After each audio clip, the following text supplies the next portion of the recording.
Dear students, good morning all of you. आप सभी का एक बार फिर से सर्वोदय पब्लिक स्कूल की ऑनलाइन क्लासेज में स्वागत है।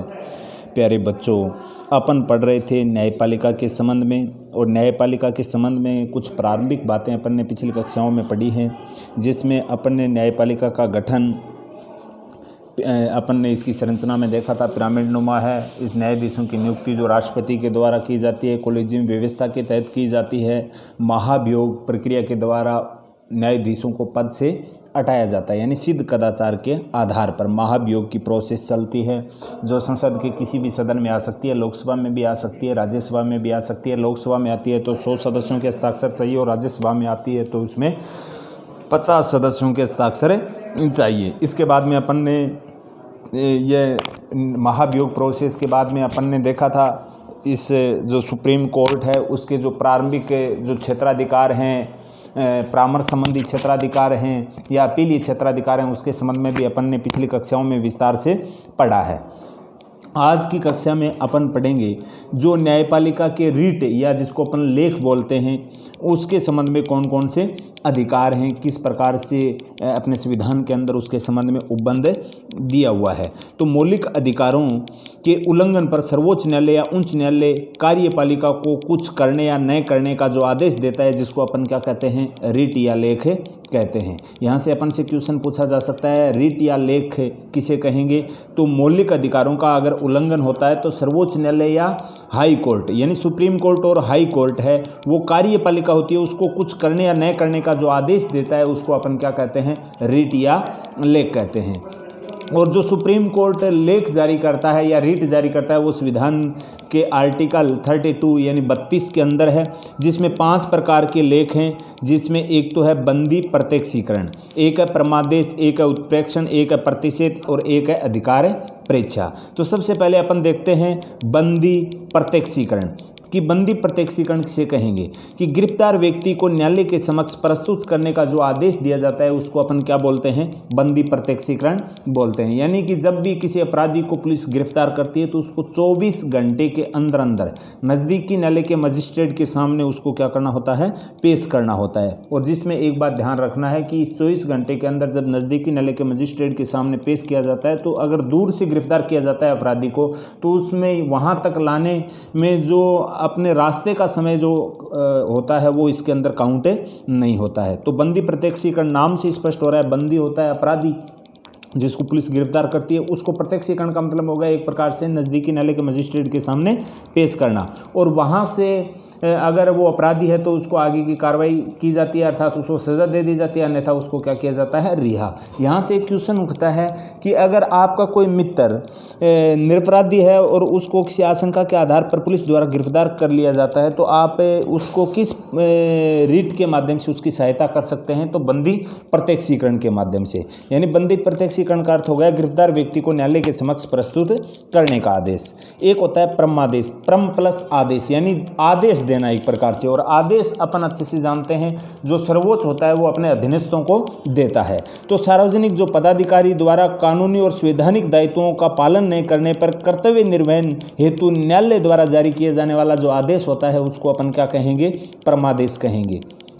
यानी कि सार्वजनिक जो पदाधिकारी होता है वो अपने कर्तव्य का ईमानदारी के साथ अपने संविधान के अकॉर्डिंग जो नियम कानून है उसके हिसाब से उन नियम कानूनों का, अपने दायित्वों का पालन ईमानदारी के साथ नहीं करता, या अपन कह सकते हैं अपने कर्तव्य का ईमानदारी के साथ निर्वहन नहीं करता है, तो न्यायालय द्वारा जो उसको कर्तव्य पालन के लिए जो आदेश जारी किया जाता है उसको अपन क्या कहेंगे, परमादेश कहेंगे। एक आता है उत्प्रेक्षण। उत्प्रेक्षण का मतलब होता है ऊपर की ओर भेजना, यानी कि जब ऐसा कोई मामला अधीनस्थ न्यायालय, उच्च न्यायालय के पास आ जाता है और उसको ये लगता है कि ये अमुक मामला है, ये अपने अधिकार क्षेत्र से क्या है, बाहर का है, तो वो अपने विवेक के आधार पर उसको अपने ऊपर के जो न्यायालय है उसमें ट्रांसफर करता है। उस प्रकार के लेख को अपन क्या बोलते हैं, उत्प्रेक्षण बोलते हैं। यानी अधीनस्थ न्यायालयों द्वारा उच्च न्यायालयों की ओर जो मामला भेजा जाता है उसको अपन क्या कहेंगे, उत्प्रेक्षण कहेंगे। एक होता है प्रतिषेध। प्रतिषेध का अर्थ होता है एक प्रकार से रोकना। जब उच्च न्यायालय को ऐसा महसूस होता है कि उसका अधीनस्थ यानी हो जाए कि उसका अधीनस्थ न्यायालय अपने अधिकार क्षेत्र से बाहर है कि मामले की सुनवाई कर रहा है। यानी सुप्रीम कोर्ट है, हाई कोर्ट है, उनको ऐसा पता चल जाता है या सुप्रीम कोर्ट को ऐसा पता चल जाता है कि अपने अधीनस्थ जो न्यायालय हैं वो अपने अधिकार क्षेत्र से बाहर के मामले की क्या कर रहे हैं, सुनवाई कर रहे हैं। तो उस प्रकार के मामले पर एक प्रकार से सुनवाई से रोकने के संबंध में जो आदेश जारी किया जाता है उसको अपन क्या बोलते हैं, प्रतिषेध बोलते हैं। ये बात भी अपने को क्या रखनी है, ध्यान में रखनी है। एक होता है अधिकार परीक्षा। अधिकार परीक्षा का अर्थ हो गया यानी कि कोई सार्वजनिक पद कोई व्यक्ति धारण करता है तो सुप्रीम कोर्ट के पूछने का अधिकार है कि आपने किस योग्यता के साथ यह मुख्य पद धारण किया है। अगर वो संतोषजनक जवाब देता है तो वो पद पर बना रहता है, अन्यथा वो उनको पद से क्या होना पड़ता है, रिहा होना पड़ता है। तो ये सब की सब बातें आती हैं, ये रीट के अंदर आती हैं, लेख के अंतर्गत आती हैं। यानी बंदी प्रत्यक्षीकरण हो गया, परमादेश हो गया, उत्प्रेक्षण हो गया, प्रतिषेध हो गया और अधिकार परीक्षा हो गया। इसके बाद में आता है वो आता है न्यायिक पुनरावलोकन। न्यायिक पुनरावलोकन का अभिप्राय है सर्वोच्च न्यायालय द्वारा संविधान एवं उसकी सर्वोच्चता की रक्षा करना, इनसे संबंधित है एक प्रकार से। और अर्थात अपन कह सकते हैं न्यायिक पुनरावलोकन अथवा न्यायिक समीक्षा के अधिकार का आशय सर्वोच्च न्यायालय के उस अधिकार से है जो उसके अंतर्गत वह व्यवस्थापिका द्वारा निर्मित कानूनों एवं कार्यपालिका द्वारा जारी आदेशों की वैधता की क्या करता है, परीक्षण करता है। न्यायिक पुनरावलोकन का सीधा सा अर्थ है कि न्यायिक पुनरावलोकन या अपन कह सकते हैं इसको न्यायिक समीक्षा का अधिकार है। और इसका आशय यह है कि सर्वोच्च न्यायालय के उस अधिकार से है जिसके अंतर्गत वह व्यवस्थापिका द्वारा निर्मित कानून, क्योंकि अपन अच्छे से जानते हैं जो नियम कानून है वो बनाने का काम कौन करती है, व्यवस्थापिका करती है। तो व्यवस्थापिका द्वारा बनाए गए नियम कानून और कार्यपालिका द्वारा उनकी वैधता का परीक्षण करता है कि वहाँ संविधान का उल्लंघन तो नहीं हुआ है। और संविधान के अनुच्छेद 131 और 32 में सर्वोच्च न्यायालय को क्रमशः संघ और राज्य की विधि के न्यायिक पुनरावलोकन का क्या है, अधिकार है। यानी संघ के संबंध में तो 131 में और राज्य के संबंध में है संविधान के आर्टिकल 132 में न्यायिक पुनरावलोकन का अधिकार। ये बात भी अपने को क्या रखनी है, ध्यान में रखनी है। और इसी के साथ अगर अपन बात करते हैं तो जो मूल अधिकारों की रक्षा आती है, तो मूल अधिकारों की रक्षा और सरकार के जो अंग होते हैं व्यवस्थापिका, कार्यपालिका और न्यायपालिका, उनके अवरोध और सामंजस्य स्थापित करने के लिए न्यायिक पुनरावलोकन की शक्ति है वो किसको प्रदान की गई है, न्यायालय को की गई है। तो ये तो होगी न्यायिक पुनरावलोकन के संबंध में। अपन से क्वेश्चन पूछा जा सकता है कि न्यायिक पुनरावलोकन से आप क्या समझते हैं, तो ये सब बातें अपने को लिखनी है। और इसके बाद में अगर अपन बात करते हैं तो भारत में जो अपन ने संरचना में पढ़ा था कि जो न्यायपालिका का जो स्वरूप है वो किसके अकॉर्डिंग अनुसार है, पिरामिड नुमा है। तो भारत में पिरामिड नुमा होने के साथ साथ इसमें भारत में एकीकृत न्यायिक व्यवस्था है, यानी अंतिम रूप से जो शक्ति है वो किसके अंदर समाहित की गई है, जो भारत का सुप्रीम कोर्ट है उसको प्रदान की गई है, उसके अंदर समाहित की गई है।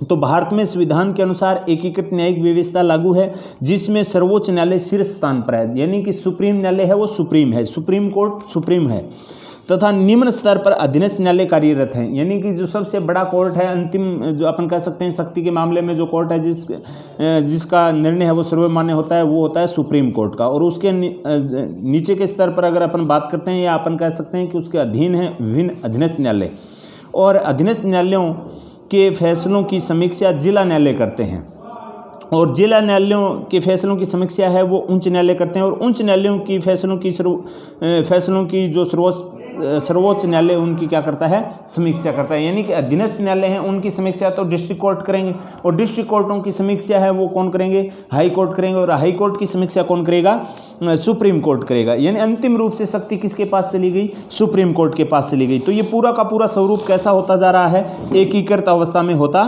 जा रहा है। इस प्रकार सर्वोच्च न्यायालय को सर्वोच्च शक्ति प्राप्त है, वह अपने पूर्व में दिए गए निर्णयों की समीक्षा भी कर सकता है। यानी पहले अपने किसी मामले में उन्होंने निर्णय दिया है तो उसको वो चेंज भी कर सकता है, समीक्षा कर सकता है। और सभी उच्च न्यायालय सर्वोच्च न्यायालय के निर्णय से बाध्य होते हैं तथा उसके निर्णय देश के अन्य न्यायालयों को भी दिशा देते हैं, और इस प्रकार देश की एकीकृत न्यायिक व्यवस्था लागू अपन कह सकते हैं हिंदुस्तान के अंदर है। यानी कि सुप्रीम कोर्ट का फैसला है वो सर्वमान्य होता है, सभी जो न्यायालय हैं उनको मानना वो क्या होता है, अनिवार्य होता है।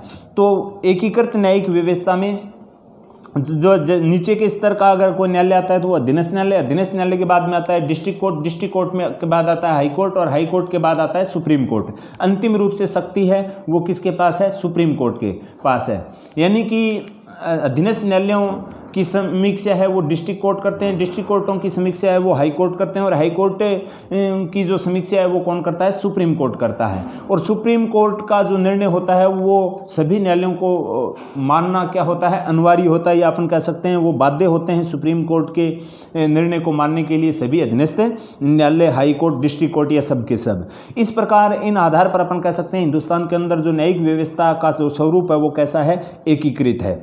यानी अंतिम रूप से शक्ति है एक के अंदर समाहित है, वो किसके अंदर है? सुप्रीम कोर्ट के अंदर है। और संविधान के अनुच्छेद 137 में उच्चतम न्यायालय को अपने द्वारा सुनाए गए निर्णय या दिए गए आदेश को पुनरावलोकन करने की भी शक्ति होगी, यानी किसी भी निर्णय में वो चेंजिंग कर सकता है संविधान के आर्टिकल 137 के अनुसार। और संविधान के आर्टिकल 144 के अनुसार भारत के राज्य क्षेत्र के सभी सिविल और न्यायिक प्राधिकारी उच्चतम न्यायालय की सहायता से कार्य करेंगे। यह बात भी संविधान के आर्टिकल 144 के अंदर है। तो ये पूरा का पूरा स्वरूप है अपन ने न्यायपालिका का अपन ने देखा है इन कक्षाओं के अंदर या इस चैप्टर के अंदर। तो ये आज इसी के साथ अपना ये जो लेसन है न्यायपालिका वो कंप्लीट होता है। बाकी का पढ़ेंगे अपन आगे की नेक्स्ट कक्षा में। आज के लिए इतना ही, धन्यवाद।